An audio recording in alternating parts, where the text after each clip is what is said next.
My name is Whitfield Grant.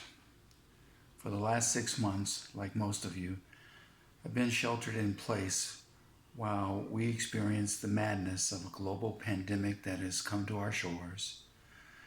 And despite the fact that we have opportunities to go out, unfortunately, most people don't take it seriously.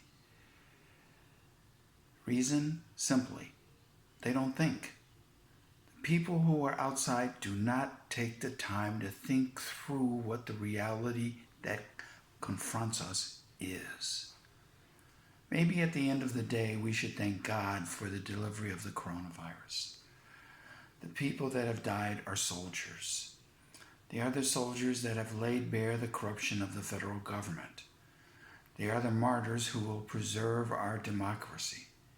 They are the sojourners of truth that will shine forward as we bury the past and move forward to the future with due haste, common sense, intelligence, and humility. We, the people of the United States of America, are now forever indebted to those that have lost their lives in the middle of this public health emergency, because without it, we may have been caught facing the loss of our country to a narcissistic, unfeeling, soulless sociopath that has almost succeeded in destroying our home. Maybe we have been saved by God Himself in a weird sort of way.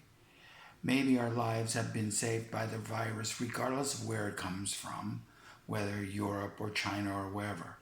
The failure of the Trump administration to do its job to protect us is why people have died. But now, God is screaming at us. In God we trust. It's like the old joke where a flood came and a policeman came to the owner of a house to take him to safety. The owner of the house said, "It's okay, God will save me." When the water was over the house, a man in a boat came to offer help. Not needed. When he appeared before God as a result of his death in the flood, God asked him, "Why didn't you pay attention?" And the man said, "But I did. I called for you to save me and you didn't save me." And God said, "And who do you think sent the policeman? And who do you think sent the man in the boat?" Okay? God is trying to open our eyes to save our country. We must be savvy enough to understand what lays before us and embrace the blessing that God has provided: our freedom, our liberty, our country, and our democracy. We will get through this pandemic, and while the losses of life are indeed catastrophic, we must say a collective prayer that our country has been saved by our collective attention to truth, justice, and the reality of our American way. One of the things that Joe Biden should do immediately on election is to authorize the construction of a memorial with all the names of the people that have lost their lives to COVID-19, for they have saved our country from an Aryan-styled Hitler clone. We, the people of the United States of America, in order to form a more perfect union, are called to vote for our democracy. It is a final opportunity to save our country from a global pandemic that is growing exponentially worse because the science is ignored in favor of political agendas. We must stand up and exercise our legal right to vote for the preservation of our democracy and restore the soul of this country.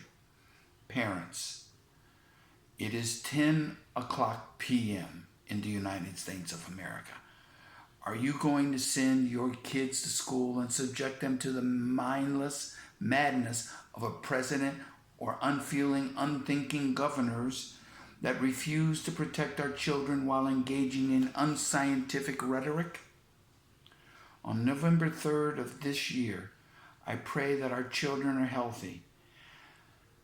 I pray that we have not been infected by Trump's refusal to embrace the science.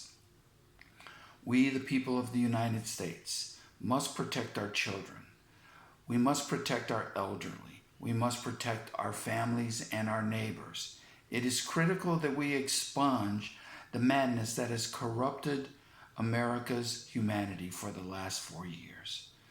On November 3rd of this year, do not be complacent because the news polling associations report that Joe Biden is ahead. Make certain that you get out and do whatever it takes to exercise your sovereign responsibility to vote. You must be proactive and do not procrastinate at all. Do not wait until the last moment. It is important that the soul of America is resurrected and rises up like the phoenix from the ashes to wash over the land like a red, white, and blue tsunami of American patriotism, unleashed to preserve the legacy that is the United States of America. If you vote for Donald Trump and his cadre of loyal Republican cronies, you are heartless, soulless, and definitely not an American that respects the Constitution of the United States of America. This is our call to get out and vote. Get out and vote. It's time to save our country from the madness that has engulfed us, which is almost as bad, if not worse, than the pandemic we face every day. Thank you.